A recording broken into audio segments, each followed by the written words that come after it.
بسم اللہ الرحمن الرحیم لبیک اللہم لبیک لبیک لا شریک لک لبیک ان الحمد والنعمت والملک لا شریک لک۔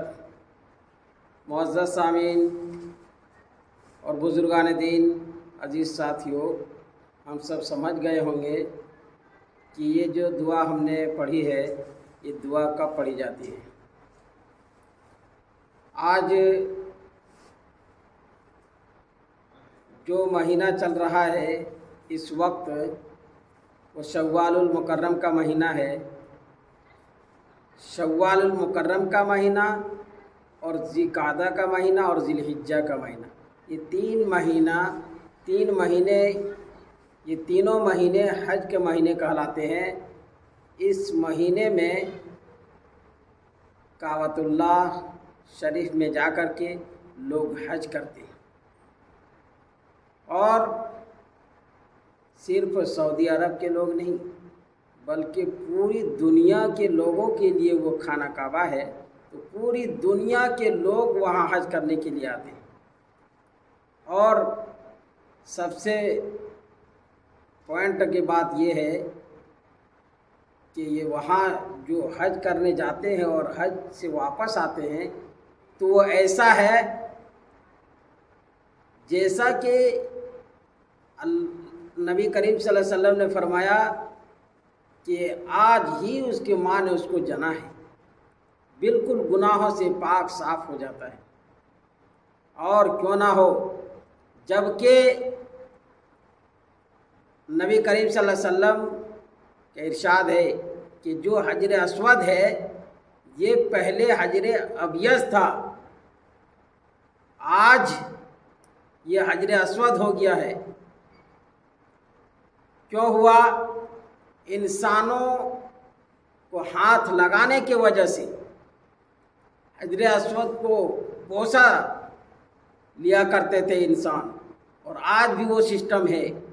تو انسانوں کا ہاتھ یا منہ ٹچ ہونے کی وجہ سے انسانوں کا گناہ اس میں جذب ہو گیا، اور وہ جب گناہ جذب کر لیا، اور کیوں نہ ہو اس لیے کہ وہ ایسا پتھر ہے، وہ دنیائی پتھر نہیں ہے بلکہ وہ جنت سے لایا گیا ہے، تو وہ پتھر حالات بدلنے کے ساتھ ساتھ نام میں بھی چینجنگ ہو گیا اور نام بدل گیا۔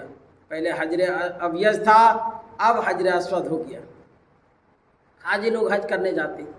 آج ہم بھی دل میں حسرت رکھتے ہیں، ارادہ رکھتے ہیں، ہم سب بھی ارادہ بناتے ہیں کہ ہم سب حج کرنے کے لیے جائیں گے، اور ارادہ بھی کرنا چاہیے۔ انشاءاللہ ہم سب جو کیا ہے ارادہ بنائیں کہ اللہ ہم سب کو وہاں تک حج مبرور عطا فرمائے اور پہنچا دے۔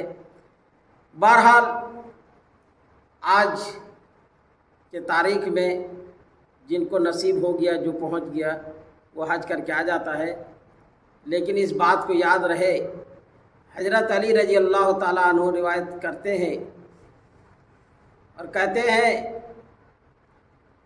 کہ جب یہ آیت نازل ہوئی سورہ آل عمران کی، سورہ آل عمران کی آیت 97 نمبر آیت نمبر وَلِلَّهِ عَلَى النَّاسِ حِجُّ الْبَيْتِ مَنِ اسْتَطَاعَ إِلَيْهِ سَبِيلًا، کہ اور اللہ کے لیے ان لوگوں پر کعبۃ اللہ کا حج کرنا فرض ہے، خانہ کعبہ کا حج کرنا فرض ہے، جو وہاں جانے کی طاقت رکھتا ہے، استطاعت ہے۔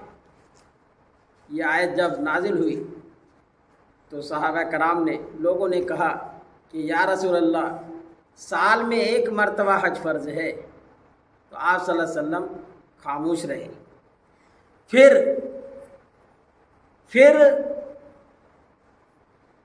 لوگوں نے پوچھا کہ یا رسول اللہ، سال میں ایک مرتبہ حج فرض ہے، تو آپ صلی اللہ علیہ وسلم نے فرمایا لا، نہیں۔ اس کے بعد سورہ مائدہ کی آیت نمبر 101 نازل فرمائی۔ اللہ تبارک و تعالیٰ نے یا ایھا الذین آمنوا لا تسألوا، کہ اے ایمان والو ایسا سوال نہ کرو. یا ایھا آمنو لا تسألو کہ اے ایمان والو ایسا سوال نہ کرو. کیسا سوال؟ لا تسألو کہ اے ایمان والو ایسا سوال نہ کرو. ان اشیاء ان تبد لکم تسوکم، ان تبد لکم تسوکم، کہ ایسا سوال نہ کرو، نہ پوچھو کہ وہ سوال وہ چیز اگر ظاہر کر دیا جائے تو پھر وہ دشوار ہو، شاق گزرے تمہارے اوپر. اس لیے ہم سب کے لیے حق بنتا ہے کہ ہم سب بھی جتنا معلومات ہے بس اتنے پر عمل کرنا ہے، اور شریعت میں جتنے چیزیں بتا دی گئی ہیں اتنے ہی پر عمل کرتے رہنا ہے، بلکہ اندر سے اندر جا کر کے. اور اپنے آج کے دور میں تو یہ کہہ دیا جائے، آج لوگ سوال جاننے کے لیے نہیں بلکہ امتحان لینے کے لیے پوچھتے ہیں. افسوس کی بات ہے. بہرحال لیکن ایک چیز ہے کہ حج سب سے پہلے کس نے کیا؟ تو تفسیروں میں یہ بات آتی ہے کہ اللہ کے حکم سے خانہ کعبہ یعنی بیت اللہ کو سب سے پہلے فرشتوں نے تعمیر کی، اور سیدھے جیسے بیت المعمور ہے سیدھے اوپر میں بیت المعمور ہے، اسی کے سیدھے میں اللہ تعالیٰ کے حکم سے فرشتوں نے خانہ کعبہ بیت اللہ شریف بنائے نیچے. اس کے بعد فرشتوں کے رہبری میں اور حضرت ابراہیم آدم علیہ السلام نے بھی تعمیر کیے، اور حضرت آدم علیہ السلام نے حج کیے سب سے پہلے. اس کے بعد چلتا رہا سلسلہ، نبیوں کا سلسلہ چلتا رہا، اور چلتے چلتے حضرت ابراہیم علیہ السلام کا دور آیا. حضرت ابراہیم علیہ السلام حضرت اسماعیل علیہ السلام اپنے فرزند ارجمند کو لے کر کے بیت اللہ کا خانہ کعبہ کی تعمیر کی، اور تعمیر کرنے کے بعد یہ اللہ کا حکم سے تھا. اللہ تعالیٰ نے کہا کہ اے ابراہیم اب اعلان کر دو. سورہ حج کے اندر یہ بیان ہے کہ اے ابراہیم اب لوگوں کو حج کرنے کے لیے بلاؤ. تو ابراہیم علیہ السلام نے کہا کہ اللہ ہم کیسے بلائیں گے، بہت دور دور تک ان لوگ بسے ہوئے ہیں. تو اللہ تعالیٰ نے کہا کہ تمہارا کام ہے بلانا، اور میرا کام ہے پہنچوانا. آواز لگانا تمہارا کام ہے، آواز لگاؤ. حضرت ابراہیم علیہ السلام آواز لگائے حج کے لیے. جیسے آواز لگائی تو وہ آواز اللہ تعالیٰ نے ہر اس شخص تک پہنچا دیا جو ماں کے پیٹ میں، جو انسان ماں کے پیٹ میں اور باپ کے پیٹھ میں موجود تھا. ان سب نے آواز سنی، اور سننے کے بعد لبیک کہا.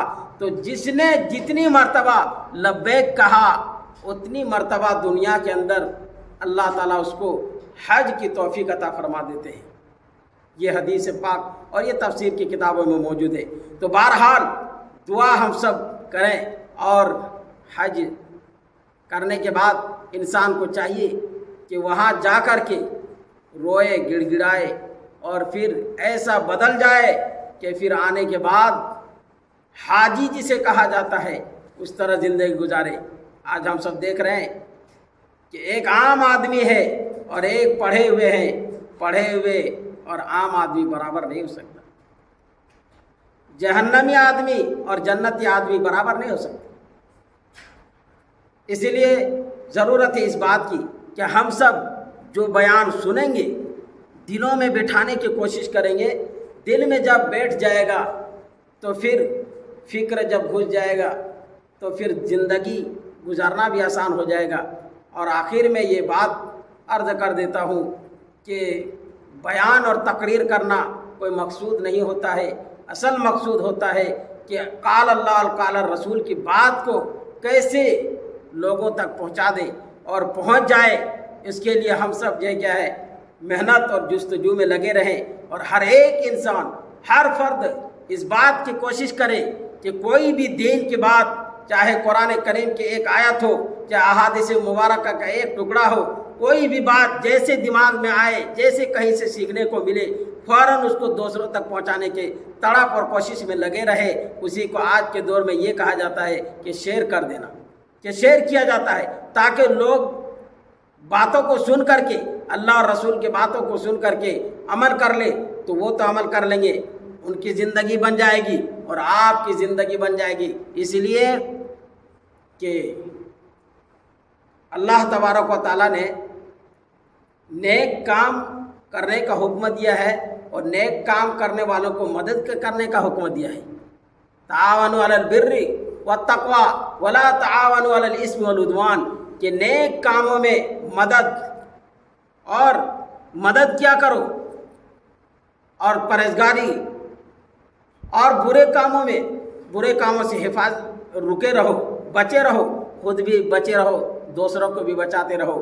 تو ہم سب کو بہت ساری باتیں سننے کو مل گیا ہے، اور جب ہم سب دل جمی کے ساتھ سنیں گے بیان کو اور آخر تک سنتے رہیں گے تو ہم سب کے سامنے بہت ساری باتیں آ جاتی ہیں. ان میں سے کون ایسی بات ہے جس کے وجہ سے انسان کی پوری زندگی بدل جاتی ہے. اسی لیے دھیان سے سننا چاہیے اور پوری ویڈیو سن کر کے اپنی زندگی کے عمل میں لانا چاہیے. اور ہر ایک شخص یہ سمجھے اور سوچے کہ ہم ایسے، کیونکہ پہلے کے لوگوں کے اندر تڑپ ہوتا تھا کہ ہم جا کر کے سدھریں، لوگوں کے پاس جا کر کے علم دین حاصل کریں. آج ہمیں سدھرنے کا اور علم دین حاصل کرنے کا بہت ذریعہ ہے، اسی لیے سدھر سکتے ہیں. اللہ تعالیٰ سے دعا ہے کہ اللہ تعالیٰ ہم سب کو عمل کرنے کی توفیق نصیب فرمائے. وآخر دعوانا